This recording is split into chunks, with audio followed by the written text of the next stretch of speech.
ਪੀਰ ਪਕਾਮਰ ਸਾਲਕ ਸਾਦਿਕ ਸੋਹੰਦੇ ਔਰ ਸ਼ਹੀਦ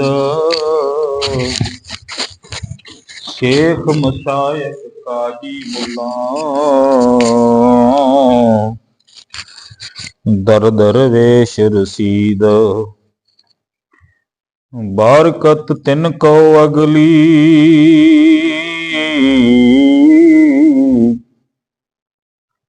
ਪੜਦੇ ਰਹਿਣ ਦਰੂਦ ਯੁਗੋ ਯੁਗ ਅਟਲ ਹਾਜ਼ਰ ਹਜੂਰ ਜਾਹਰ ਜਹੂਰ ਚਵਰ ਤਖਤ ਛਤਰ ਦੇ ਮਾਲਕ ਧੰਨ ਧੰਨ ਧੰਨ ਧੰਨ ਸਾਹਿਬ ਸ੍ਰੀ ਗੁਰੂ ਗ੍ਰੰਥ ਸਾਹਿਬ ਸੱਚੇ ਪਾਤਸ਼ਾਹ ਜੀ ਆਪ ਜੀ ਦੇ ਪਾਵਨ ਚਰਨਾਂ ਦੇ ਵਿੱਚ ਹਾਜ਼ਰ ਗੁਰੂ ਪਿਆਰੇ ਗੁਰੂ ਸਵਾਰੇ ਖਾਲਸਾ ਜੀਓ ਸਤ ਸੰਗੀ ਜਨੋ ਆਓ ਜਿੱਥੋਂ ਤੱਕ ਆਵਾਜ਼ ਪਹੁੰਚਦੀ ਹੈ ਗੁਰ ਚਰਨਾਂ ਦੇ ਵਿੱਚ ਮਨ ਅਤੇ ਬਿਰਤੀ ਕਰਕੇ ਇਕਾਗਰ ਹੋਈਏ। ਰਸਨਾ ਦੀ ਸਾਂਝ ਗੁਰ ਸ਼ਬਦ ਨਾਲ ਪਾਉਂਦਿਆਂ ਇੱਕੋ ਵਾਰ ਕਹਿਣ ਤੇ ਹੀ ਬੋਲਣਾ ਜੀ ਸਤਨਾਮ ਸ੍ਰੀ ਵਾਹਿਗੁਰੂ ਸਤਨਾਮ ਸ੍ਰੀ ਵਾਹਿਗੁਰੂ ਜੀ। ਵਾਹਿਗੁਰੂ ਜੀ ਕਾ ਖਾਲਸਾ ਵਾਹਿਗੁਰੂ ਜੀ ਕੀ ਫਤਿਹ। ਅੱਜ ਜੋ ਦਿਨ ਹੈ ਅਮਰ ਸ਼ਹੀਦ ਬਾਬਾ ਦੀਪ ਸਿੰਘ ਜੀ ਮਹਾਰਾਜ ਕੌਮ ਦੇ ਮਹਾਨ ਸ਼ਹੀਦ ਜਿੰਦਾ ਸ਼ਹੀਦ ਦਾ ਰੁਤਬਾ ਜਿਨ੍ਹਾਂ ਨੂੰ ਪੰਥ ਵੱਲੋਂ ਕਿਸੇ ਵਕਤ ਪ੍ਰਾਪਤ ਹੋਇਆ ਸੀ, ਤਿਨਾਂ ਦਾ ਜਨਮ ਦਿਨ ਹੈ। ਬਾਬਾ ਦੀਪ ਸਿੰਘ ਦਾ ਜਿਹੜਾ ਜਨਮ ਹੈ, ਕੁਝ ਕੁ ਉਹਨਾਂ ਦੀ ਜੀਵਨੀ ਦੇ ਬਾਰੇ ਤੇ ਕੁਝ ਕੁ ਸ਼ਹਾਦਤ ਦੇ ਬਾਰੇ ਆਪਾਂ ਬਾਤਾਂ ਸਾਂਝੀਆਂ ਕਰਨੀਆਂ ਨੇ। ਜਿੰਨਾ ਕੁ ਸਮਾਂ ਸਤਿਗੁਰੂ ਪਾਤਸ਼ਾਹ ਨੇ ਆਪਾਂ ਨੂੰ ਆਪਣੇ ਚਰਨਾਂ ਵਿੱਚ ਜੁੜ ਬੈਠਣ ਦਾ ਬਖਸ਼ਿਆ। ਬਾਬਾ ਦੀਪ ਸਿੰਘ ਦਾ ਜਨਮ ਸਥਾਨ ਅੱਜ ਵੀ ਮਕਬੂਲ ਅੰਮ੍ਰਿਤਸਰ ਨਗਰ ਪਾਹੂਵਿੰਡ ਪਿਤਾ ਭਾਈ ਭਗਤੂ ਜੀ ਅਤੇ ਮਾਤਾ ਜਿਉਣੀ ਦੀ ਕੁੱਖ ਦੇ ਵਿੱਚੋਂ ਬਾਬਾ ਜੀ ਦਾ ਜਨਮ ਸੰਨ 1782 14 ਮਾਘ ਦੂਜੇ ਪਾਸੇ ਜੇ ਅਸੀਂ ਤਰੀਖਾਵਲੀ ਦੇ ਮੁਤਾਬਕ ਦੇਖਦੇ ਹਾਂ ਤਾਂ 26 ਜਨਵਰੀ 1782 ਈਸਵੀ ਅਤੇ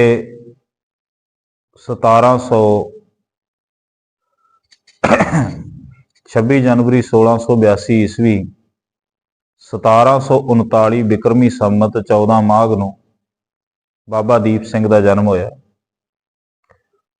ਜਨਮ ਦੇ ਸੰਦਰਭ ਦੇ ਵਿੱਚ ਹੀ ਕੁਝ ਗੱਲ ਕਰਨੀ ਹੈ, ਕਿਉਂਕਿ ਜਿਹੜੇ ਮਨੁੱਖ ਇਸ ਸੰਸਾਰ ਦੇ ਉੱਤੇ ਰਹਿੰਦਿਆਂ ਹੋਇਆਂ ਵੱਡੇ ਕੰਮ ਕਰਦੇ ਨੇ, ਵੱਡੇ ਕਿਸੇ ਮਕਸਦ ਵਾਸਤੇ, ਕਿਸੇ ਮਹਾਨ ਕਿਸੇ ਪਰਪਜ ਵਾਸਤੇ ਆਪਣਾ ਆਪਾ ਕੁਰਬਾਨ ਕਰਦੇ ਨੇ, ਆਪਣਾ ਜੀਵਨ ਕੁਰਬਾਨ ਕਰ ਜਾਂਦੇ ਨੇ, ਉਹਨਾਂ ਦੇ ਜਨਮ ਦਿਨ ਮਨਾਏ ਜਾਂਦੇ ਨੇ। ਅਸਲ ਦੇ ਵਿੱਚ ਮਨੁੱਖ ਦੇ ਜਨਮ ਦਿਨ ਦਾ ਸੰਬੰਧ ਜਿਹੜਾ ਹੈਗਾ ਉਹ ਮਨੁੱਖ ਦੀ ਮੌਤ ਦੇ ਨਾਲ ਹੈ। ਮੌਤ ਤੱਕ ਜਾਂਦਿਆਂ ਜਾਂਦਿਆਂ ਮਨੁੱਖ ਦਾ ਜੀਵਨ ਕਿਸ ਤਰ੍ਹਾਂ ਦਾ ਰਿਹਾ ਤੇ ਉਹ ਮਨੁੱਖ ਆਪਣੀ ਮੌਤ ਨੂੰ ਪ੍ਰਵਾਨ ਕਰਨ ਤੋਂ ਪਹਿਲਾਂ ਉਸ ਦਾ ਮਕਸਦ ਕੀ ਸੀ, ਤੇ ਜਿਸ ਦੀ ਜਿੰਨੀ ਮਹਾਨ ਮੌਤ ਹੋਵੇ ਉਹਦੇ ਜਨਮ ਦਿਨ ਦੀ ਉਨੀ ਹੀ ਅਹਿਮੀਅਤ ਸੰਸਾਰ ਦੇ ਲੋਕਾਂ ਵਾਸਤੇ ਵੱਧ ਜਾਂਦੀ। ਜਿਸ ਨੇ ਜਿੰਨਾ ਮਹਾਨ ਜੀਵਨ ਜੀਵਿਆ ਹੋਵੇ ਉਹਦੇ ਜਨਮ ਦਿਨ ਦੀ ਮਹੱਤਤਾ ਉਨੀ ਹੀ ਸਮਾਜ ਦੇ ਵਿੱਚ ਇਤਿਹਾਸਕ ਹੋ ਨਿਬੜਦੀ। ਬਾਬਾ ਦੀਪ ਸਿੰਘ ਦੇ ਜਦੋਂ ਜੀਵਨ ਸਫ਼ਰ ਦੀ ਗੱਲ ਕਰਦੇ ਹਾਂ ਤਾਂ ਬਾਬਾ ਦੀਪ ਸਿੰਘ ਕੌਮ ਦੇ ਉਹ ਮਹਾਨ ਪੁਰਖ ਹੋਏ ਨੇ ਜਿਨ੍ਹਾਂ ਨੇ ਪੂਰੇ 60 ਸਾਲ ਕੌਮ ਦੀ ਸੇਵਾ ਕੀਤੀ ਹੈ। ਇਹਨਾਂ 60 ਸਾਲਾਂ ਦੇ ਵਿੱਚ ਬਾਬਾ ਦੀਪ ਸਿੰਘ ਨੇ ਕਿਸੇ ਇੱਕ ਪੱਖ ਤੋਂ ਕੌਮ ਦੀ ਸੇਵਾ ਨਹੀਂ ਕੀਤੀ। ਸਭ ਤੋਂ ਪਹਿਲਾਂ ਕਲਗੀਧਰ ਪਾਤਸ਼ਾਹ ਦੇ ਨਾਲ ਸੰਨ 1700 ਤੋਂ ਲੈ ਕੇ 1705 ਤੱਕ ਦੀਆਂ ਜਿਹੜੀਆਂ ਲੜਾਈਆਂ ਹੋਈਆਂ ਨੇ, ਧਰਮ ਦੀਆਂ ਉਹਨਾਂ ਲੜਾਈਆਂ ਦੇ ਵਿੱਚ ਬਾਬਾ ਦੀਪ ਸਿੰਘ ਨੇ ਹਿੱਸਾ ਲਿਆ। ਉਸ ਤੋਂ ਉਪਰੰਤ ਜਦੋਂ ਕਲਗੀਧਰ ਪਾਤਸ਼ਾਹ ਦਾ ਪੂਰਾ ਸਰਬੰਸ, ਪੂਰਾ ਪਰਿਵਾਰ, ਜਿਸ ਵਿੱਚ ਕਲਗੀਧਰ ਪਾਤਸ਼ਾਹ ਦੇ ਦੋ ਛੋਟੇ ਫਰਜ਼ੰਦ ਬਾਬਾ ਜੋਰਾਵਰ ਸਿੰਘ, ਬਾਬਾ ਫਤਿਹ ਸਿੰਘ, ਮਾਤਾ ਗੁਜਰ ਕੌਰ, ਮਾਤਾ ਗੁਜਰੀ ਜੀ, ਇਹਨਾਂ ਦੀ ਸ਼ਹਾਦਤ ਸਰਹੰਦ ਦੇ ਵਿੱਚ ਹੋ ਜਾਂਦੀ। ਚਮਕੌਰ ਦੀ ਗੜੀ ਦੇ ਵਿੱਚ ਕਲਗੀਧਰ ਪਾਤਸ਼ਾਹ ਦੇ ਵੱਡੇ ਫਰਜ਼ੰਦੇ ਕਾਮਲ ਅਤੇ ਹੋਰ 38 ਸਿੰਘਾਂ ਦੀ ਸ਼ਹਾਦਤ ਹੋ ਜਾਂਦੀ। 40 ਸ਼ਹਾਦਤਾਂ ਚਮਕੌਰ ਦੀ ਗੜੀ ਦੇ ਵਿੱਚ। ਆਨੰਦਪੁਰ ਦੇ ਘੇਰੇ ਦੇ ਵਿੱਚ ਹਜ਼ਾਰਾਂ ਸਿੱਖਾਂ ਦੀਆਂ ਸ਼ਹਾਦਤਾਂ ਹੋ ਜਾਂਦੀਆਂ। ਕਲਗੀਧਰ ਪਾਤਸ਼ਾਹ ਜਿਹੜੇ ਉਹ ਇੱਥੋਂ ਨੰਦੇੜ ਸਾਹਿਬ ਵੱਲ ਨੂੰ ਚਲੇ ਜਾਂਦੇ, ਪਰ ਇਸ ਦੇ ਵਿਚਕਾਰ ਦੀ ਇੱਕ ਵੱਡੀ ਸੇਵਾ ਬਾਬਾ ਦੀਪ ਸਿੰਘ ਤੋਂ ਕਰਵਾਈ ਜਾਂਦੀ। ਜਦੋਂ ਆਨੰਦਪੁਰ ਸਾਹਿਬ ਕਲਗੀਧਰ ਪਾਤਸ਼ਾਹ ਨੇ ਤਿਆਗਿਆ, ਜਦੋਂ ਛੱਡਿਆ, ਪਰਿਵਾਰ 3 ਹਿੱਸਿਆਂ ਵਿੱਚ ਵੰਡਿਆ ਗਿਆ। ਇੱਕ ਹਿੱਸਾ ਮਾਤਾ ਗੁਜਰ ਕੌਰ ਤੇ ਸਾਹਿਬਜ਼ਾਦੇ ਛੋਟੇ, ਇੱਕ ਹਿੱਸਾ ਕਲਗੀਧਰ ਪਾਤਸ਼ਾਹ ਤੇ ਵੱਡੇ ਸਾਹਿਬਜ਼ਾਦੇ ਸਮੇਤ ਕੁਝ 50 ਕੁ ਸਿੰਘਾਂ ਦੀ ਗਿਣਤੀ, ਤੇ ਇੱਕ ਹਿੱਸਾ ਜਿਹੜਾ ਦਿੱਲੀ ਵੱਲ ਨੂੰ ਜਾਂਦਾ ਹੈ। ਜਿਹੜਾ ਹਿੱਸਾ ਦਿੱਲੀ ਵੱਲ ਨੂੰ ਗਿਆ ਹੈ ਉਸ ਵਿੱਚ ਮਾਤਾ ਸੁੰਦਰ ਕੌਰ, ਉਸ ਵਿੱਚ ਮਾਤਾ ਸਾਹਿਬ ਕੌਰ, ਨਾਲ ਕੁਝ ਸਿੱਖ ਬੀਬੀਆਂ, ਭਾਈ ਮਣੀ ਸਿੰਘ ਦੀ ਅਗਵਾਈ ਦੇ ਵਿੱਚ ਇਹ ਜਥਾ ਜਾਂਦਾ ਹੈ। ਅਤੇ ਇਸ ਜਥੇ ਦੇ ਵਿੱਚ ਹੀ ਬਾਬਾ ਦੀਪ ਸਿੰਘ ਦੀ ਵੀ ਜ਼ਿੰਮੇਵਾਰੀ ਲੱਗਦੀ ਹੈ। ਦਿੱਲੀ ਤੱਕ ਪੂਰੇ ਪਰਿਵਾਰ ਨੂੰ ਪਹੁੰਚਾ ਕੇ ਬਾਬਾ ਦੀਪ ਸਿੰਘ ਉਸ ਵਕਤ ਆਪਣੇ ਪਿੰਡ ਪਾਹੂਵਿੰਡ ਵਾਪਸ ਆ ਜਾਂਦੇ ਨੇ। ਇੱਧਰ ਸਾਰਾ ਸਰਬੰਸ ਜਿਹੜਾ ਕਲਗੀਧਰ ਪਾਤਸ਼ਾਹ ਦਾ ਕੁਰਬਾਨ ਹੋ ਜਾਂਦਾ ਹੈ। ਸਤਿਗੁਰੂ ਪਾਤਸ਼ਾਹ ਜੀ ਦੀਨੇ ਕਾਂਗੜ ਦੀ ਧਰਤੀ ਤੋਂ ਹੁੰਦਿਆਂ ਹੋਇਆਂ, ਕੋਟਕਪੂਰੇ ਵੱਲ ਦੀ ਹੁੰਦਿਆਂ ਹੋਇਆਂ ਮੁਕਤਸਰ ਸਾਹਿਬ ਆ ਜਾਂਦੇ ਨੇ। 40 ਮੁਕਤਿਆਂ ਦਾ ਅਸੀਂ ਜਿਹੜਾ ਹੈ ਪਿਛਲੇ ਦਿਨਾਂ ਦੇ ਵਿੱਚ ਮਾਘੀ ਦਾ ਜਿਹੜਾ ਇਹ ਸਮਾਂ ਮਨਾ ਕੇ ਹਟੇ ਹਾਂ। ਸਤਿਗੁਰੂ ਮੁਕਤਸਰ ਸਾਹਿਬ ਦੀ ਜੰਗ ਤੋਂ ਬਾਅਦ ਇੱਥੋਂ ਭੂੰਦੜ, ਛੱਤਿਆਣਾ ਇੱਧਰ ਦੀ ਹੁੰਦਿਆਂ ਹੋਇਆਂ ਭੂੰਦੜ, ਛੱਤਿਆਣਾ, ਗੁਰਦੁਆਰਾ ਗੁਪਤਸਰ ਸਾਹਿਬ, ਗਿੱਦੜਵਾਹਾ, ਥੇੜੀ ਸਾਹਿਬ, ਇਸ ਤੋਂ ਅੱਗੇ ਬਾਜਕ, ਜੰਗੀ ਰਾਣਾ, ਪਿਉਰੀ, ਇਹਨਾਂ ਪਿੰਡਾਂ ਵਿੱਚ ਦੀ ਹੁੰਦਿਆਂ ਹੋਇਆਂ ਸਤਿਗੁਰੂ ਜੀ ਕੋਟਗੁਰੂ, ਆਨੰਦਗੜ੍ਹ,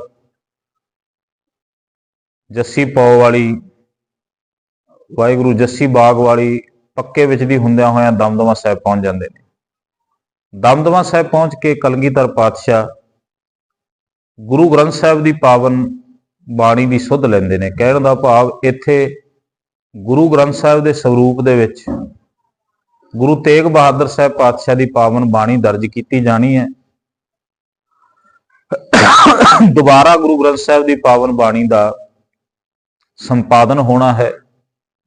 ਧੀਰ ਮੱਲੀਆਂ ਤੋਂ ਗੁਰੂ ਗ੍ਰੰਥ ਸਾਹਿਬ ਦੀ ਬਾਣੀ ਦੇ ਉਲੱਥੇ ਕਰਨ ਵਾਸਤੇ ਬੀੜ ਮੰਗਵਾਈ ਗਈ ਹੈ, ਪਰ ਧੀਰ ਮੱਲ ਜਵਾਬ ਦੇ ਦਿੰਦਾ ਹੈ। ਸਤਿਗੁਰੂ ਗੁਰੂ ਗ੍ਰੰਥ ਸਾਹਿਬ ਦੇ ਸਰੂਪ ਦੁਬਾਰਾ ਸੰਪਾਦਿਤ ਕਰਨ ਵਾਸਤੇ ਇੱਥੇ 9 ਮਹੀਨੇ ਤੇ 9 ਦਿਨ ਜਿਹੜਾ ਹੈਗਾ ਰੁਕਦੇ ਨੇ। 9 ਮਹੀਨੇ 9 ਦਿਨ ਲਗਾਤਾਰ ਬਾਣੀ ਦੀ ਲਿਖਾਈ ਹੁੰਦੀ ਹੈ। ਬਾਬਾ ਦੀਪ ਸਿੰਘ ਨੂੰ ਪਾਹੂਵਿੰਡ ਤੋਂ ਸੁਨੇਹਾ ਭੇਜ ਕੇ ਬੁਲਾਇਆ ਜਾਂਦਾ ਹੈ। ਸਤਿਗੁਰੂ ਵਿਸ਼ੇਸ਼ ਰੂਪ ਵਿੱਚ ਬਾਣੀ ਦੀ ਸੇਵਾ ਬਾਬਾ ਦੀਪ ਸਿੰਘ ਨੂੰ ਦੇਣੀ ਚਾਹੁੰਦੇ ਨੇ। ਮੈਂ ਇੱਕ ਬੇਨਤੀ ਕਰਨੀ ਚਾਹੁੰਦਾ ਹਾਂ, ਜਿਹੜੇ ਵਕਤ ਬਾਬਾ ਦੀਪ ਸਿੰਘ ਨੂੰ ਬੁਲਾਇਆ ਜਾਂਦਾ ਹੈ ਪਾਹੂਵਿੰਡ ਤੋਂ, ਉਸ ਵਕਤ ਬਾਬਾ ਦੀਪ ਸਿੰਘ ਦੀ ਉਮਰ 22 ਸਾਲ ਹੈ ਤੇ ਜੀਵਨ ਦਾ 23ਵਾਂ ਸਾਲ ਆਰੰਭ ਹੋਇਆ ਹੈ। ਤੁਸੀਂ ਇਹ ਅੰਦਾਜ਼ਾ ਲਾਓ ਗੁਰੂ ਸਾਹਿਬ ਦੇ ਕਿੰਨਾ ਨੇੜੇ ਹੋਵੇਗਾ ਉਹ ਸਿੱਖ। ਅੱਜ 22-23 ਸਾਲਾਂ ਦੇ ਜਿਹੜੇ ਸਾਡੇ ਨੌਜਵਾਨ ਨੇ, ਉਹਨਾਂ ਨੂੰ ਕੋਈ ਸਮਝ ਨਹੀਂ ਹੈ ਬਾਣੀ ਦੀ। 22-23 ਸਾਲ ਦੇ ਨੌਜਵਾਨ ਇਸ ਉਮਰ ਦੇ ਕੀ, ਮੈਂ 30-35 ਸਾਲ ਤੱਕ, 40 ਸਾਲ ਤੱਕ ਦੇ ਲੋਕਾਂ ਨੂੰ ਵੀ ਦੇਖਣਾ ਕਿ ਗੁਰਬਾਣੀ ਤੋਂ ਬਹੁਤ ਦੂਰ ਅਤੇ ਟੁੱਟੇ ਹੋਏ ਨੇ। ਅੱਜ ਉਹਨਾਂ ਸ਼ਹੀਦਾਂ ਦੇ ਦਿਨ ਅਸੀਂ ਮਨਾ ਰਹੇ ਹਾਂ ਤੇ ਘੱਟੋ ਘੱਟ ਉਹਨਾਂ ਦੇ ਜੀਵਨ ਦੀਆਂ ਘਾਲਣਾਵਾਂ ਦੇ ਵਿੱਚੋਂ ਕੁਝ ਨਾ ਕੁਝ ਜ਼ਰੂਰ ਸਿੱਖੀਏ। ਕਿੰਨੀ ਕੁ ਬਾਣੀ ਕੰਠਾਗਸਤ ਹੋਵੇਗੀ ਬਾਬਾ ਜੀ ਦੀਪ ਸਿੰਘ ਦੇ ਕਿ ਉਹਨਾਂ ਨੂੰ ਵਿਸ਼ੇਸ਼ ਰੂਪ ਦੇ ਵਿੱਚ ਗੁਰੂ ਸਾਹਿਬ ਆਪ ਸਿੱਖ ਨੂੰ ਭੇਜ ਕੇ, ਮੇਵੜੇ ਨੂੰ ਭੇਜ ਕੇ ਸੁਨੇਹਾ ਦੇ ਕੇ ਦਮਦਮਾ ਸਾਹਿਬ ਬੁਲਵਾਉਂਦੇ ਨੇ। ਤੇ ਜਦੋਂ ਗੁਰੂ ਗ੍ਰੰਥ ਸਾਹਿਬ ਦੀ ਬਾਣੀ ਦੀ ਲਿਖਾਈ ਦਾ ਕਾਰਜ ਹੁੰਦਾ ਹੈ, ਭਾਈ ਮਣੀ ਸਿੰਘ ਲਿਖਦੇ ਨੇ, ਕਾਗਜ਼ ਦਾ ਤੇ ਕਲਮਾਂ ਦਾ ਪ੍ਰਬੰਧ ਬਾਬਾ ਦੀਪ ਸਿੰਘ ਕਰਦੇ ਨੇ। ਸ਼ਾਹੀ ਕਾਗਜ਼ ਤੇ ਕਲਮਾਂ ਦਾ ਪ੍ਰਬੰਧ ਬਾਬਾ ਦੀਪ ਸਿੰਘ ਕਰਦੇ ਨੇ, ਲਿਖਾਈ ਦੇ ਵਿੱਚ ਵੀ ਸਹਾਇਤਾ ਕਰਦੇ ਨੇ। ਇਹ ਸਾਰੇ ਦਾ ਸਾਰਾ ਕਾਰਜ ਗੁਰਦੁਆਰਾ ਲਿਖਣਸਰ ਸਾਹਿਬ ਵਿਖੇ ਹੁੰਦਾ ਹੈ। ਜਦੋਂ ਸਤਿਗੁਰੂ ਪਾਤਸ਼ਾਹ ਜੀ ਸੰਪੰਨ ਕਰ ਦਿੰਦੇ ਨੇ ਗੁਰੂ ਗ੍ਰੰਥ ਸਾਹਿਬ ਨੂੰ, ਮੈਂ ਇੱਕ ਬੇਨਤੀ ਹੋਰ ਕਰਦਾ, ਗੁਰੂ ਗ੍ਰੰਥ ਸਾਹਿਬ ਦੀ ਲਿਖਾਈ ਦੀ ਆਰੰਭਤਾ ਦਾ ਕੰਮ ਬਸੰਤ ਰੁੱਤ ਦੇ ਵਿੱਚ ਹੀ ਸ਼ੁਰੂ ਕੀਤਾ ਗਿਆ ਸੀ। ਅੱਗੇ ਮਾਘ ਦਾ ਮਹੀਨਾ ਚੱਲ ਰਿਹਾ ਹੈ, ਮਾਘ ਦੇ ਮਹੀਨੇ ਦਾ ਉਤਰਾਅ ਤੇ ਫੱਗਣ ਦੇ ਮਹੀਨੇ ਦਾ ਚੜ੍ਹਾਅ, ਜਿਹੜੇ ਦਿਨਾਂ ਦੇ ਵਿੱਚ ਅਸੀਂ ਬੈਠੇ ਹਾਂ। ਮੈਂ ਕਈ ਵਾਰੀ ਸੋਚਦਾ ਹੁੰਦਾ, ਗੁਰੂ ਸਾਹਿਬ ਕਿੰਨਾ ਨਵਾਜਦੇ ਨੇ। ਜਿਹੜੇ ਦਿਨਾਂ ਵਿੱਚ ਗੁਰੂ ਗ੍ਰੰਥ ਸਾਹਿਬ ਦੀ ਛਪਾਈ ਦੇ ਲਿਖਾਈ ਦਾ ਕੰਮ ਸ਼ੁਰੂ ਕੀਤਾ ਗਿਆ, ਲਿਖਾਈ ਦਾ ਵੱਡਾ ਕਾਰਜ ਆਰੰਭਿਆ ਗਿਆ ਦੁਬਾਰਾ, ਉਹਨਾਂ ਦਿਨਾਂ ਦੇ ਵਿੱਚ ਹੀ ਬਾਬਾ ਦੀਪ ਸਿੰਘ ਦਾ ਜਨਮ ਦਿਨ ਆਉਂਦਾ ਹੈ। ਇਹ ਸੰਯੋਗ ਹੀ ਹਨ ਜਾਂ ਗੁਰੂ ਸਾਹਿਬ ਦੀ ਰਹਿਮਤ ਹੈ। ਅਸੀਂ ਗੁਰੂ ਦੇ ਨੇੜੇ ਰਹਿਣ ਵਾਲੇ ਸਿੱਖਾਂ ਤੋਂ ਇਹ ਅੰਦਾਜ਼ਾ ਲਾ ਸਕਦੇ ਹਾਂ ਗੁਰੂ ਸਾਹਿਬ ਆਪਣੇ ਸਿੱਖਾਂ ਨੂੰ ਕਿਸ ਤਰ੍ਹਾਂ ਨਵਾਜਦੇ ਨੇ। ਕਿਉਂਕਿ ਜਦੋਂ ਬਾਣੀ ਦੀ ਲਿਖਾਈ ਹੁੰਦੀ ਹੈ, ਜਦੋਂ ਬਾਣੀ ਅੰਤਰ ਆਤਮੇ ਦੇ ਵਿੱਚ, ਜਦੋਂ ਜੀਵਨ ਬਾਣੀ ਨਾਲ ਜੁੜਦਾ ਹੈ, ਅਸਲ ਜਨਮ ਹੀ ਸਾਡਾ ਉਹ ਹੈ। ਉਂਝ ਸਾਡਾ ਜਨਮ, ਹਰ ਇੱਕ ਜਨਮ ਮੌਤ ਤੇ ਜਾ ਕੇ ਮੁੱਕ ਜਾਣਾ ਹੈ। ਪਰ ਜਿਸ ਜਨਮ ਦੇ ਵਿੱਚ ਬਾਣੀ ਦਾ ਪ੍ਰਭਾਵ ਪੈ ਗਿਆ, ਜਿਸ ਜਨਮ ਦਾ ਜਿਹੜਾ ਸਫ਼ਰ ਹੈਗਾ ਉਹ ਬਾਣੀ ਨਾਲ ਜੁੜ ਗਿਆ, ਉਸ ਜਨਮ ਦਾ ਅੰਤ ਫਿਰ ਮੌਤ ਤੇ ਨਹੀਂ ਹੋਏਗਾ। ਉਸ ਜਨਮ ਦਾ ਪ੍ਰਾਰੰਭ ਹੀ ਮੌਤ ਤੋਂ ਹੁੰਦਾ ਹੈ। ਜੋ ਤੋ ਪ੍ਰੇਮ ਖੇਲਣ ਕਾ ਚਾਓ, ਸਿਰ ਧਰ ਤਲੀ ਗੜੀ ਮੇਰੀ ਆਓ, ਇਤ ਮਾਰਗ ਪੈਰ ਧਰੀਜੈ, ਸਿਰ ਦੀਜੈ ਕਾਣ ਨਾ ਕੀਜੈ। ਦੂਜਾ ਪੱਖ ਜਦੋਂ ਅਸੀਂ ਦੇਖਦੇ ਹਾਂ ਗਹਿਰਾਈ ਦੇ ਨਾਲ, ਬਾਬਾ ਜੀ ਨੇ ਇੱਥੇ ਗੁਰੂ ਗ੍ਰੰਥ ਸਾਹਿਬ ਦੀ ਪਾਵਨ ਬਾਣੀ ਦੀ ਜਿਹੜੀ ਪਹਿਲੀ ਸੰਪਾਦਤਾ ਹੈ, ਸੰਪੂਰਨਤਾ, ਜਿਹੜੀ ਪ੍ਰਥਮ ਸੰਪੂਰਨਤਾ ਇਹਨੂੰ ਮੰਨਿਆ ਜਾਏਗਾ। ਕਿਉਂਕਿ ਪਹਿਲੀ ਸੰਪੂਰਨਤਾ ਗੁਰੂ ਅਰਜਨ ਦੇਵ ਜੀ ਨੇ ਜਿਹੜੀ ਕੀਤੀ ਹੈ, ਉਹਦੇ ਵਿੱਚ ਬਾਣੀ ਅਜੇ ਗੁਰੂ ਤੇਗ ਬਹਾਦਰ ਜੀ ਦੀ ਅੰਕਿਤ ਨਹੀਂ ਹੋਈ। ਗੁਰੂ ਗ੍ਰੰਥ ਸਾਹਿਬ ਦੀ ਜਿਹੜੀ ਪੂਰੀ ਸੰਪੂਰਨਤਾ ਹੈ ਉਹ ਦਮਦਮਾ ਸਾਹਿਬ ਕੀਤੀ ਗਈ। ਤੇ ਅੱਜ ਵੀ ਗੁਰੂ ਗ੍ਰੰਥ ਸਾਹਿਬ ਦੇ ਜਿਹੜੇ ਸਰੂਪ ਨੇ, ਦਮਦਮੀ ਸਰੂਪ ਹੀ ਸਾਰੀ ਥਾਵਾਂ ਤੇ ਪ੍ਰਕਾਸ਼ ਨੇ। 4 ਤਖਤਾਂ ਦੇ ਉੱਤੇ ਤਾਂ ਬਾਬਾ ਦੀਪ ਸਿੰਘ ਦੇ ਹੱਥੀਂ ਲਿਖੇ ਹੋਏ ਸਰੂਪ। ਸਤਿਗੁਰਾਂ ਨੇ ਜਿਸ ਦਿਨ ਬਾਣੀ ਦੀ ਸੰਪੂਰਨਤਾ ਕੀਤੀ ਤੇ ਸਤਿਗੁਰੂ ਇੱਥੋਂ ਫਿਰ ਦੱਖਣ ਵੱਲ ਨੂੰ ਜਾਣ ਲੱਗੇ ਨੇ, ਬਾਬਾ ਦੀਪ ਸਿੰਘ ਨੂੰ ਇੱਥੇ ਹੀ ਬਿਠਾ ਗਏ। ਉਦੋਂ ਇਸ ਸਥਾਨ ਦੀ ਸੇਵਾ ਉਹਨਾਂ ਨੂੰ ਬਖਸ਼ਿਸ਼ ਕੀਤੀ। ਤੇ ਇਕੱਲੀ ਸੇਵਾ ਹੀ ਨਹੀਂ ਬਖਸ਼ਿਸ਼ ਕੀਤੀ, ਸਤਿਗੁਰਾਂ ਨੇ ਇੱਕ ਵਰਦਾਨ ਵੀ ਦਿੱਤਾ ਕਿ ਇਹ ਗੁਰੂ ਕੀ ਕਾਂਸੀ ਹੋਏਗੀ, ਇੱਥੋਂ ਸਿੱਖ ਵਿਦਿਆ ਪ੍ਰਾਪਤ ਕਰਨਗੇ। ਤੇ ਮੈਂ ਕਈ ਵਾਰੀ ਸੋਚਦਾ ਹੁੰਦਾ ਕਿ ਗੁਰੂ ਕੀ ਕਾਂਸੀ ਦਾ ਪਹਿਲਾ ਪ੍ਰੋਫੈਸਰ, ਪਹਿਲਾ ਅਧਿਆਪਕ ਬਾਬਾ ਦੀਪ ਸਿੰਘ ਹੈ। ਜਿਹੜੀ ਗੁਰਮਤ ਦੀ ਟਕਸਾਲ, ਜਿਹੜੀ ਟਕਸਾਲ ਸ਼ੁਰੂ ਹੁੰਦੀ ਹੈ ਨਾ, ਜਿਸ ਤਰ੍ਹਾਂ ਦਰਬਾਰ ਸਾਹਿਬ ਦਾ ਪਹਿਲਾ ਗ੍ਰੰਥੀ, ਦਰਬਾਰ ਸਾਹਿਬ ਦਾ ਪਹਿਲਾ ਗ੍ਰੰਥੀ ਬਾਬਾ ਬੁੱਢਾ ਜੀ ਨੇ, ਉਹਨਾਂ ਨੇ ਪਹਿਲੀ ਵਾਰੀ ਗੁਰੂ ਗ੍ਰੰਥ ਸਾਹਿਬ ਦੀ ਗੋਦ ਵਿੱਚ ਬੈਠੇ ਨੇ। ਉਸੇ ਤਰ੍ਹਾਂ ਗੁਰੂ ਸਾਹਿਬਾਨ ਤੋਂ ਤਾਂ ਸਿੱਖ ਬਾਣੀ ਦੀ ਸਿੱਖਿਆ ਲੈਂਦੇ ਸਨ, ਪਰ ਸਿੱਖਾਂ ਦੇ ਵਿੱਚੋਂ ਬਾਣੀ ਦੀ ਟਕਸਾਲ ਦਾ ਪਹਿਲਾ ਮੁਖੀ ਬਾਬਾ ਦੀਪ ਸਿੰਘ ਹੈ। ਤੇ ਬਾਬਾ ਦੀਪ ਸਿੰਘ ਤੋਂ ਅੱਗੇ ਵੱਖਰੀਆਂ ਟਕਸਾਲਾਂ ਚੱਲੀਆਂ ਨੇ। ਮੈਂ ਜਿੰਨਾ ਕੁ ਇਤਿਹਾਸ ਨੂੰ ਜਾਣਦਾ ਜਾਂ ਪੜ੍ਹਦਾ ਹਾਂ, ਉਹਦੇ ਵਿੱਚ ਦੇਖਿਆ ਵੀ ਜਿਹੜੀ ਕੌਮ ਦੀ ਲੜਾਕੂ ਜਥੇਬੰਦੀ ਸੀ ਬੁੱਢਾ ਦਲ, ਉਹਦਾ ਵੀ ਪਹਿਲਾ ਜਥੇਦਾਰ ਬਾਬਾ ਦੀਪ ਸਿੰਘ ਹੀ ਮੰਨਿਆ ਜਾਂਦਾ ਹੈ।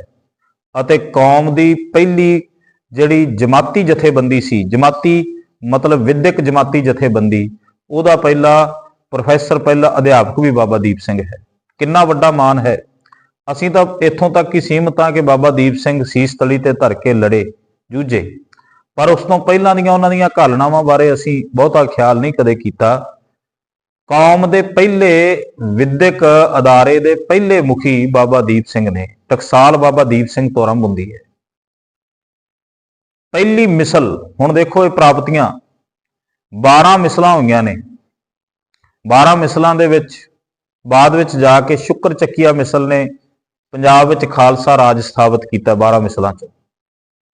ਪਰ ਆਪ ਨੂੰ ਪਤਾ ਹੋਵੇ 12 ਦੀਆਂ 12 ਮਿਸਲਾਂ ਦੇ ਵਿੱਚੋਂ ਪਹਿਲੀ ਮਿਸਲ ਦੇ ਜਨਮਦਾਤਾ ਵੀ ਬਾਬਾ ਦੀਪ ਸਿੰਘ ਨੇ। ਕਿਉਂਕਿ ਬਾਬਾ ਦੀਪ ਸਿੰਘ ਦੀ ਪਹਿਲੀ ਮਿਸਲ ਬਾਬਾ ਬੰਦਾ ਸਿੰਘ ਬਹਾਦਰ ਦੇ ਹੁੰਦਿਆਂ ਹੋਇਆਂ ਹੋਂਦ ਚ ਆ ਗਈ ਸੀ।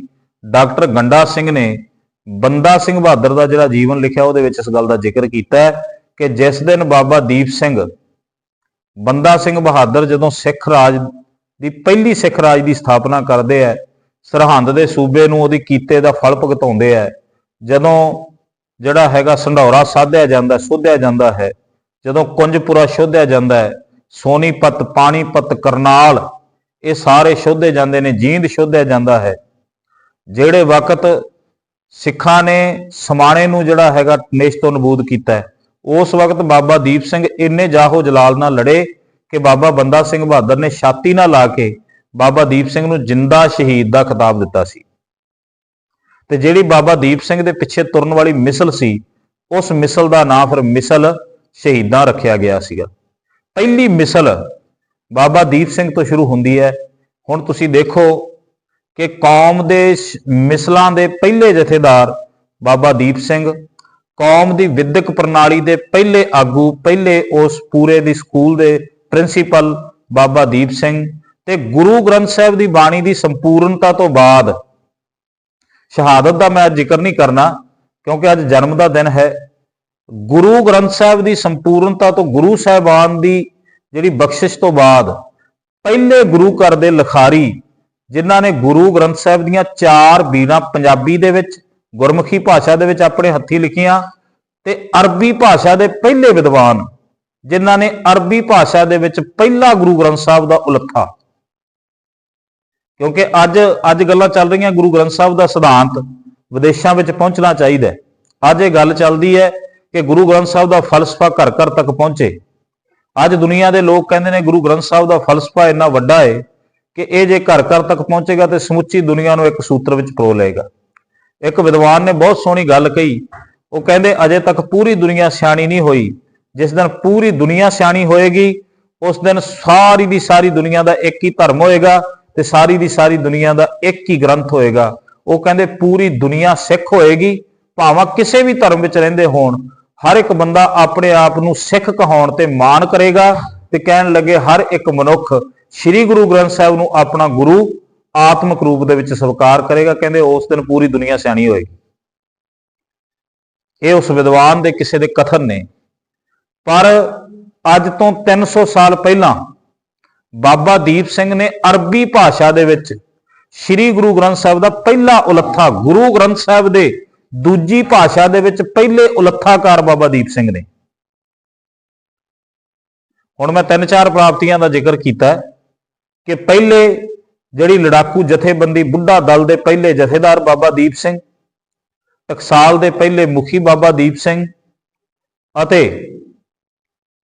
ਗੁਰੂ ਗ੍ਰੰਥ ਸਾਹਿਬ ਦੀ ਬਾਣੀ ਦੇ ਦੂਜੀ ਭਾਸ਼ਾ ਦੇ ਵਿੱਚ ਉਲੱਥਾਕਾਰ, ਪਹਿਲੇ ਉਲੱਥਾਕਾਰ ਬਾਬਾ ਦੀਪ ਸਿੰਘ। ਅਰਬੀ ਭਾਸ਼ਾ ਦੇ ਵਿੱਚ ਬਾਬਾ ਜੀ ਨੇ ਪਹਿਲਾ ਗੁਰੂ ਗ੍ਰੰਥ ਸਾਹਿਬ ਦਾ ਉਲੱਥਾ ਕੀਤਾ। ਤੇ ਜਿਹੜਾ ਗੁਰੂ ਗ੍ਰੰਥ ਸਾਹਿਬ ਦੀ ਪਾਵਨ ਬਾਣੀ ਦਾ ਸੰਪੂਰਨਤਾ ਜਿਹੜੀ ਗੁਰਮੁਖੀ ਭਾਸ਼ਾ ਦੇ ਵਿੱਚ ਕੀਤੀ ਹੈ, ਬਾਬਾ ਦੀਪ ਸਿੰਘ ਗੁਰੂ ਗ੍ਰੰਥ ਸਾਹਿਬ ਦਾ ਇੰਨਾ ਸਤਿਕਾਰ ਕਰਦੇ ਨੇ ਕਿ ਹਰਮੰਦਰ ਸਾਹਿਬ ਦੇ ਵਿੱਚ ਸੋਨੇ ਦੀ ਸੇਵਾ ਕਰਨ ਵਾਲੇ ਪਹਿਲੇ ਬਾਬਾ ਦੀਪ ਸਿੰਘ ਨੇ। ਆਪ ਕਹੋਗੇ ਕਿ ਸੋਨੇ ਦੀ ਸੇਵਾ ਸਰਦਾਰ ਹਰੀ ਸਿੰਘ ਨਲੂਆ, ਬਾਬਾ ਸੰਤ ਸਿੰਘ ਤੇ ਉਹਨਾਂ ਨੇ ਮਹਾਰਾਜਾ ਰਣਜੀਤ ਸਿੰਘ ਦੀ ਅਗਵਾਈ ਦੇ ਵਿੱਚ ਕੀਤੀ। ਨਹੀਂ, ਗੁਰੂ ਗ੍ਰੰਥ ਸਾਹਿਬ ਦਾ ਸਰੂਪ ਜਦੋਂ ਹਰਮੰਦਰ ਸਾਹਿਬ ਦੇ ਵਿੱਚ ਪ੍ਰਕਾਸ਼ ਹੁੰਦਾ ਹੈ, ਇੱਕ ਸਰੂਪ ਗੁਰੂ ਗ੍ਰੰਥ ਸਾਹਿਬ ਦਾ, ਇੱਕ ਬੀੜ ਦਮਦਮੀ ਗੁਰੂ ਗ੍ਰੰਥ ਸਾਹਿਬ ਦੀ ਜਿਹੜੀ ਬਾਬਾ ਦੀਪ ਸਿੰਘ ਦੇ ਹੱਥੀਂ ਲਿਖੀ ਗਈ ਹੈ, ਉਹ ਸਾਲ ਦੇ ਵਿੱਚ 5 ਵਾਰੀ ਉਹਦੇ ਦਰਸ਼ਨ ਕਰਵਾਏ ਜਾਂਦੇ ਨੇ ਵੱਡੇ ਪੁਰਬਾਂ ਦੇ ਉੱਤੇ।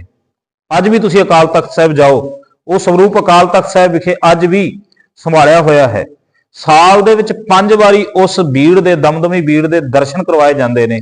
ਬਾਬਾ ਦੀਪ ਸਿੰਘ ਨੇ ਉਸ ਬੀੜ ਨੂੰ ਲਿਖਣ ਦੇ ਵਕਤ 2.5 ਕਿਲੋ ਸੋਨੇ ਦੀ ਸੇਵਾ ਕੀਤੀ ਸੀ। 2.5 ਕਿਲੋ ਸੋਨਾ ਜਿਹਦੀ ਸ਼ਾਹੀ ਬਣਾ ਕੇ, ਜਿਹਦੇ ਪੱਤਰੇ ਬਣਾ ਕੇ ਜਿਲਦ ਦੇ ਉੱਤੇ ਚੜਾਏ ਗਏ ਸਨ, ਜਿਹਦੀਆਂ ਵੇਲਾਂ ਤੇ ਬੂਟੀਆਂ ਚੁਗਿਰਦੇ ਦੇ ਵਿੱਚ ਜਿਹੜੀਆਂ ਅੰਗ ਦੇ ਉੱਤੇ ਪਾਈਆਂ ਜਾਂਦੀਆਂ ਨੇ, ਉਹ ਸੋਨੇ ਦੀਆਂ ਸਨ।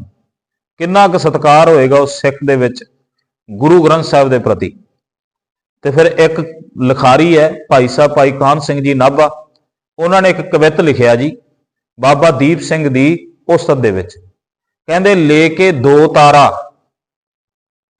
ਕਹਿੰਦੇ ਇੱਕ ਐਸਾ ਪੁਰਖ ਜਿਹੜਾ ਹਰ ਇੱਕ ਪੱਖ ਤੋਂ ਸੰਪੂਰਨ, ਲੈ ਕੇ 2 ਤਾਰਾ ਗਾਵੇ ਸੰਗਤ ਮੇਂ ਵਾਰ ਆਸਾ, ਦੋ ਤਾਰਾ ਫੜ ਕੇ ਤਾਂ ਸੰਗਤ ਵਿੱਚ ਆਸਾ ਦੀ ਵਾਰ ਗਾਉਂਦੇ ਨੇ ਤੇ ਕਹਿੰਦੇ ਜਿਸ ਦਿਨ ਦਰਬਾਰ ਸਾਹਿਬ ਨੂੰ ਪੂਰ ਦਿੱਤਾ ਗਿਆ, ਉੱਤੇ ਜੌਆਂ ਦੀ ਖੇਤੀ ਬੀਜ ਦਿੱਤੀ ਗਈ ਤੇ ਉਸ ਦਿਨ ਦਰਬਾਰ ਸਾਹਿਬ ਦੀ ਰੱਖਿਆ ਵਾਸਤੇ ਦੋ ਧਾਰਾ ਖੰਡਾ ਫੜ ਕੇ ਮੈਦਾਨੇ ਜੰਗ ਵਿੱਚ ਲੜਦੇ ਨੇ। ਲੈ ਕੇ ਦੋ ਧਾਰਾ ਗਾਵੇ ਸੰਗਤ ਮੈਂ ਵਾਰ ਆਸਾ, ਲੈ ਕੇ ਦੋ ਧਾਰਾ ਸਿਰ ਵੈਰੀ ਕੇ ਮਾਰਾ ਹੈ। ਕਹਿੰਦੇ ਵੈਰੀਆਂ ਵਾਸਤੇ ਬਾਬਾ ਦੀਪ ਸਿੰਘ ਦੇ ਕੋਲ ਦੋ ਧਾਰਾ ਖੰਡਾ ਹੈ ਤੇ ਕੌਮ ਦੀ ਸੇਵਾ ਕਰਨ ਵਾਸਤੇ ਬਾਬਾ ਦੀਪ ਸਿੰਘ ਦੇ ਕੋਲ ਦੋ ਤਾਰਾ ਇੱਕ ਸਾਜ਼ ਹੈ। ਦੋ ਤਾਰਾ ਇੱਕ ਸਾਜ਼ ਹੁੰਦਾ ਹੈ। ਕੌਮ ਦੇ ਪਹਿਲੇ ਲਿਖਾਰੀ ਕੈਲੀਗ੍ਰਾਫਰ, ਜਿਨ੍ਹਾਂ ਨੇ ਗੁਰੂ ਗ੍ਰੰਥ ਸਾਹਿਬ ਦੇ ਉਲੱਥੇ ਟਰਾਂਸਲੇਟਰ, ਪਹਿਲੇ ਜਿਨ੍ਹਾਂ ਨੇ ਟਰਾਂਸਲੇਸ਼ਨ ਕੀਤੀ, ਪਹਿਲੇ ਅਨੁਵਾਦਕ ਨੇ ਬਾਬਾ ਦੀਪ ਸਿੰਘ, ਜਿਨ੍ਹਾਂ ਨੇ ਗੁਰੂ ਗ੍ਰੰਥ ਸਾਹਿਬ ਦਾ ਅਨੁਵਾਦ ਦੂਜੀ ਭਾਸ਼ਾ ਦੇ ਵਿੱਚ ਕੀਤਾ। ਤੇ ਅਜੇ ਤੱਕ ਮੈਨੂੰ ਲੱਗਦਾ ਗੁਰੂ ਗ੍ਰੰਥ ਸਾਹਿਬ ਦਾ ਅਨੁਵਾਦ ਅਸੀਂ 5 ਤੋਂ 7 ਭਾਸ਼ਾ ਦੇ ਵਿੱਚ ਅਜੇ ਤੱਕ ਨਹੀਂ ਕਰ ਪਾਏ। ਉਹਨਾਂ ਨੇ ਉਹਨਾਂ ਦਿਨਾਂ ਦੇ ਵਿੱਚ ਗੁਰੂ ਗ੍ਰੰਥ ਸਾਹਿਬ ਦਾ ਅਨੁਵਾਦ ਦੂਜੀ ਭਾਸ਼ਾ ਦੇ ਵਿੱਚ ਕਰ ਦਿੱਤਾ ਸੀ ਬਾਬਾ ਦੀਪ ਸਿੰਘ ਨੇ। ਜਿਹੜੀਆਂ ਪੈੜਾਂ ਸਾਡੇ ਵਾਸਤੇ ਛੱਡ ਕੇ ਗਏ, ਅੱਜ ਉਹਨਾਂ ਦੀਆਂ ਚੱਲੇ ਬਣਾਏ ਹੋਏ ਨਕਸ਼ੇ ਕਦਮਾਂ ਤੇ ਅਸੀਂ ਚੱਲ ਸਕੀਏ, ਇਸ ਮਨਸ਼ਾ ਦੇ ਨਾਲ ਅੱਜ ਬਾਬਾ ਦੀਪ ਸਿੰਘ ਦੇ ਜਨਮ ਦਿਨ ਦੀ ਆਪ ਸੰਗਤਾਂ ਨੂੰ ਲੱਖ ਲੱਖ ਵਧਾਈ ਹੋਵੇ। ਦੁਨੀਆ ਤੇ ਇੱਕ ਵਿਲੱਖਣ ਸ਼ਹੀਦ, ਦੁਨੀਆ ਤੇ ਇੱਕ ਅਨੋਖਾ ਸ਼ਹੀਦ, ਜਿਹੜਾ ਸੀਸ ਤਲੀ ਦੇ ਉੱਤੇ ਧਰ ਕੇ ਵੀ ਲੜਦਾ ਹੈ। ਇੱਕ ਵਿਦਵਾਨ ਹੋਇਆ ਹੈ ਜਨਰਲ ਮੈਟਕਾਲਫ ਨੂੰ ਤੁਸੀਂ ਜਾਣਦੇ ਹੋ। ਇਸ ਨੇ ਜਿਹੜਾ ਹੈਗਾ ਸਭ ਤੋਂ ਪਹਿਲਾਂ ਇਹ ਮੁਹਿੰਮ ਜਿਹੜੀ ਹੈਗੀ ਆਰੰਭ ਕੀਤੀ ਸੀਗੀ ਪੰਜਾਬ ਦੇ ਵਿੱਚੋਂ ਪੰਜਾਬੀ ਭਾਸ਼ਾ ਖਤਮ ਕਰਨ ਦੀ। ਤੇ ਜਨਰਲ ਮੈਟਕਾਲਫ ਜਦੋਂ ਦਰਬਾਰ ਸਾਹਿਬ ਆਇਆ, ਮੈਟਕਾਲਫ ਨੇ ਇੱਕ ਪਾਦਰੀ ਲਿਆਂਦਾ ਸੀਗਾ। ਮੈਟਕਾਲਫ ਨੇ ਜਿਹੜਾ ਪਾਦਰੀ ਲਿਆਂਦਾ ਸੀ ਉਹਦਾ ਨਾਮ ਸੀ ਮਿਸਟਰ ਫਲੇਲ। ਮਿਸਟਰ ਫਲੇਲ ਨੇ ਇੱਥੇ ਬਹੁਤ ਪ੍ਰਚਾਰ ਕੀਤਾ ਈਸਾਈਅਤ ਦਾ, ਈਸਾਈ ਮਤ ਦਾ।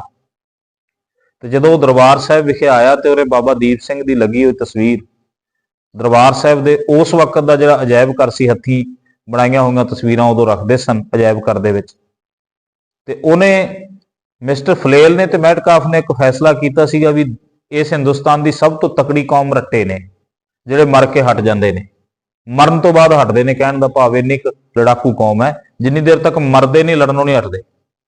ਤੇ ਜਦੋਂ ਉਹਨੇ ਦਰਬਾਰ ਸਾਹਿਬ ਦੇ ਦਰਸ਼ਨ ਕੀਤੇ ਸਨ, ਬਾਬਾ ਦੀਪ ਸਿੰਘ ਦਾ ਸੀਸ ਉਹਨਾਂ ਦੀ ਤਲੀ ਦੇ ਉੱਤੇ ਤੇ ਇੱਕ ਹੱਥ ਦੇ ਵਿੱਚ ਖੰਡਾ ਉਹਨੇ ਦੇਖਿਆ ਸੀ। ਤੇ ਉਹਨੇ ਪੁੱਛਿਆ ਸੀ, ਕਹਿਣ ਲੱਗੇ ਇਹ ਕੌਮ ਨੇ, ਕੌਣ ਨੇ? ਤਾਂ ਉਹਨਾਂ ਨੇ ਕਿਹਾ ਸੀ, ਕਹਿੰਦੇ ਇਹ ਬਾਬਾ ਦੀਪ ਸਿੰਘ ਨੇ। ਤੇ ਕਹਿੰਦੇ ਵੀ ਜਦੋਂ ਦਰਬਾਰ ਸਾਹਿਬ ਦੇ ਉੱਤੇ ਜਿਹੜਾ ਹੈਗਾ ਇਸ ਤਰ੍ਹਾਂ ਕਰਕੇ ਜਿਹੜਾ ਜ਼ੁਲਮ ਢਾਇਆ ਗਿਆ, ਦਰਬਾਰ ਸਾਹਿਬ ਦੀ ਇਮਾਰਤ ਨੂੰ ਤੈਮੂਰ ਵੱਲੋਂ, ਅਬਦਾਲੀ ਵੱਲੋਂ, ਜਹਾਨ ਖਾਨ ਵੱਲੋਂ, ਸਰਬੁਲੰਦ ਖਾਨ ਵੱਲੋਂ ਢਾ ਦਿੱਤਾ ਗਿਆ ਸੀ, ਉਸ ਵਕਤ ਇਸ ਦਰਬਾਰ ਸਾਹਿਬ ਦੀ ਅਸ਼ਮਤ ਨੂੰ ਕਾਇਮ ਰੱਖਣ ਵਾਸਤੇ ਇਹ ਬਾਬਾ ਜੀ ਸੀਸ ਤਲੀ ਤੇ ਧਰ ਕੇ 3 ਕਿਲੋਮੀਟਰ ਦਾ ਪੰਧ ਤੈਅ ਕਰਕੇ ਲੜਦੇ ਹੋਏ ਆਏ ਸਨ। ਤੇ ਫਿਰ ਉਹਨੇ ਕਿਹਾ ਸੀ, ਜਨਰਲ ਮੈਟਕਾਲਫ ਨੇ, ਉਹ ਕਹਿੰਦਾ ਇਸ ਧਰਤੀ ਦੀ, ਇਸ ਖਿੱਤੇ ਦੀ, ਪੂਰੇ ਦਾ ਪੂਰਾ ਜਿਹੜਾ ਇਹ ਖਿੱਤਾ ਹੈਗਾ, ਪੂਰਬ ਦਾ ਖਿੱਤਾ ਅਸੀਂ ਕਹਿ ਦਿੰਦੇ ਹਾਂ, ਪੂਰਬ ਦੇ ਖਿੱਤੇ ਦੀ ਸਭ ਤੋਂ ਦਲੇਰ ਕੌਮ ਸਿੱਖ ਨੇ। ਕਿਉਂਕਿ ਮਰਟਿਆਂ ਨੂੰ ਮੈਂ ਪਹਿਲਾਂ ਸਮਝਦਾ ਸੀਗਾ ਕਿ ਮਰ ਕੇ ਹੀ ਹਟਦੇ ਨੇ, ਪਰ ਕਹਿਣ ਲੱਗੇ ਇਹ ਕੌਮ ਮਰਜੀਵੜਿਆਂ ਦੀ ਕੌਮ ਹੈ, ਮਰ ਕੇ ਫੇਰ ਜਿਉਂ ਪੈਂਦੇ ਨੇ। ਬੋਲੋ ਸਤਨਾਮ ਸ਼੍ਰੀ ਵਾਹਿਗੁਰੂ। ਉਹ ਕਹਿੰਦੇ ਇਹ ਮਰ ਕੇ ਫੇਰ ਸੀਸ ਤਲੀ ਤੇ ਰੱਖ ਲੈਂਦੇ ਨੇ। ਤੇ ਸੱਚ ਹੈ, ਉਸ ਮਹਾਨ ਸ਼ਹੀਦ ਦੀ ਮਹਾਨ ਸ਼ਹਾਦਤ ਨੂੰ ਕੋਟੀ ਕੋਟੀ ਪ੍ਰਣਾਮ ਅਤੇ ਉਸਦੇ ਜਨਮ ਦਿਹਾੜੇ ਦੀਆਂ ਲੱਖ ਲੱਖ ਵਧਾਈਆਂ ਹੋਵਣ। ਚਾਹ ਦਾ ਲੰਗਰ ਗੁਰ ਘਰ ਦੇ ਵਿੱਚ ਸਜਿਆ ਹੈ, ਸਾਰੀ ਸੰਗਤ ਨੇ ਜਾਂਦਿਆਂ ਛਕ ਕੇ ਜਾਣਾ। ਸਾਡੇ ਵੱਲੋਂ ਵਿਚਾਰਾਂ ਕਰਦਿਆਂ ਬੇਅੰਤ ਗਲਤੀਆਂ ਦੇ ਲਈ ਖਿਮਾ ਦੇ ਜਾਚਕ ਭੁੱਲਾਂ ਸਾਰੀਆਂ ਸਾਡੀਆਂ ਚੰਗੀਆਂ ਗੱਲਾਂ ਗੁਰਾਂ ਦੀਆਂ ਜਾਣਦਿਆਂ ਹਿਰਦੇ 'ਚ ਵਸਾਉਂਦਿਆਂ ਦਿਓ ਅਸੀਸ।